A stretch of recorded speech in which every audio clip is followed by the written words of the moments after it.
के सामने, मतलब मुझे बोलना बहुत पहले था लेकिन मैं नहीं बोल पा रही थी, क्योंकि देखिए कुछ चीज़ें ऐसी होती है ना कि पारिवारिक मैटर होता है जो कि हम बहुत कुछ सोचना समझना होता है बोलने के पहले। तो सबसे पहली बात, मैं आज मजबूर होकर के आप लोगों के सामने ये बात बोलने जा रही हूँ कि एक मेरे भाई साहब हैं जो 20 दिनों से किरण हॉस्पिटल, सूरत के सबसे फेमस हॉस्पिटल, जो कि हमारे जो है कि माननीय प्रधानमंत्री जी के हाथों उद्घाटन हुआ है।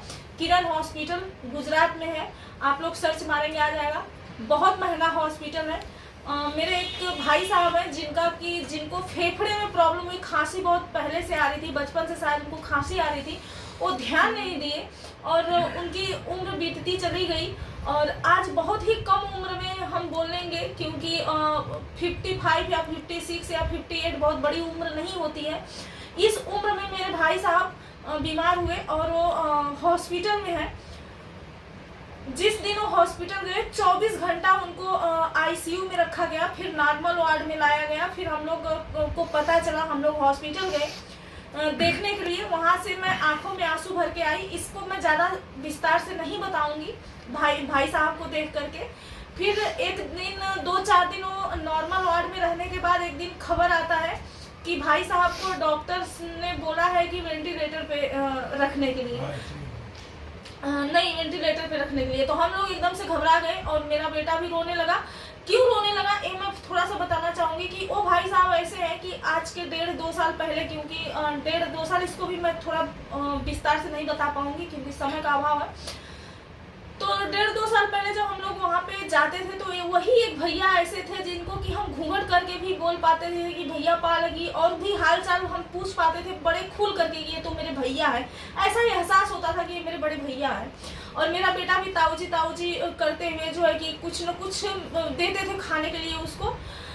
तो मेरा बेटा रोने लगा कि मुझे ताऊजी से मिलना है। ये बोलते बोलते मैं भावुक हो जाऊंगी, तो मिलना है। तो रात में हम लोग नहीं जा पाए क्योंकि हम लोग काफ़ी दूर रहते हैं और रास्ता नहीं सही है। और सबसे मेन बात, हॉस्पिटल में रहने नहीं दिया जाता है, 5 से 7 मिलने का टाइमिंग है। ये चीज़ें वहाँ की मुझे खराब लगी और सबको लगती है, क्योंकि हमारा पेशेंट अंदर है और परिवार नहीं जा पा रहा है, तो इससे बड़ा दुखद क्या होगा। अच्छा, उस धीरे धीरे बीतता गया। हम लोग एक उम्मीद जगाए रखे, भगवान भगवान करते रहे कि ठीक हो जाएंगे, ठीक हो जाएंगे, अच्छे हो जाएंगे, कल अच्छे हो जाएंगे, परसों डिस्चार्ज हो जाएंगे, ऐसा हम लोग सोचते रहे। लेकिन आज तारीख कितनी है? आज 27 तारीख है। 27 तारीख दिन गुरुवार है। आज के दिन सुबह हम और मेरे बेटे हम लोग बैठे थे नाश्ता करने के लिए।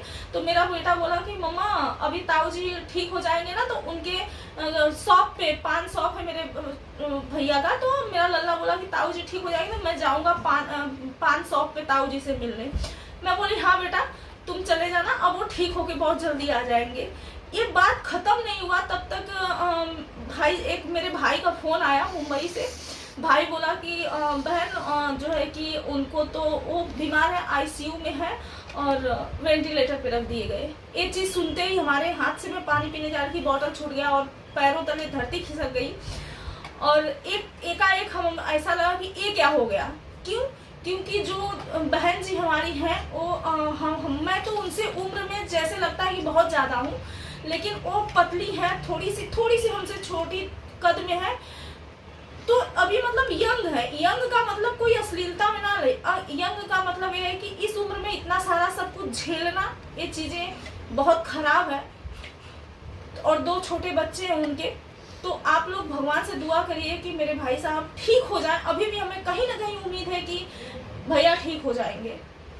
तो हमारा भगवान और आप लोग की दुआ शायद रंग लाएगी तो मेरे भैया ठीक हो जाएंगे। तो आप लोग प्लीज़ दुआ करिए कि मेरे भैया ठीक हो जाए और हंसते खेलते अपने परिवार में आए। क्योंकि मैं बहुत खुल के बहुत चीज़ें नहीं बोल पा रही हूँ। यही होता है, यहाँ ड्रामा तो कुछ चल नहीं रहा है कि मैं बहुत कुछ बोलूँ, जो है असलियत तो भी नहीं बोल पा रही हूँ। बस यही बोलूँगी कि आप लोग दुआ करिए कि मेरे भैया बहुत जल्दी ठीक होकर के अपने परिवार में आ जाए और उनकी पत्नी, उनके बच्चे हंसी खुशी पहले के जैसे रहें, ताकि हमें सुन करके हमें अच्छा लगे। बहुत बहुत धन्यवाद।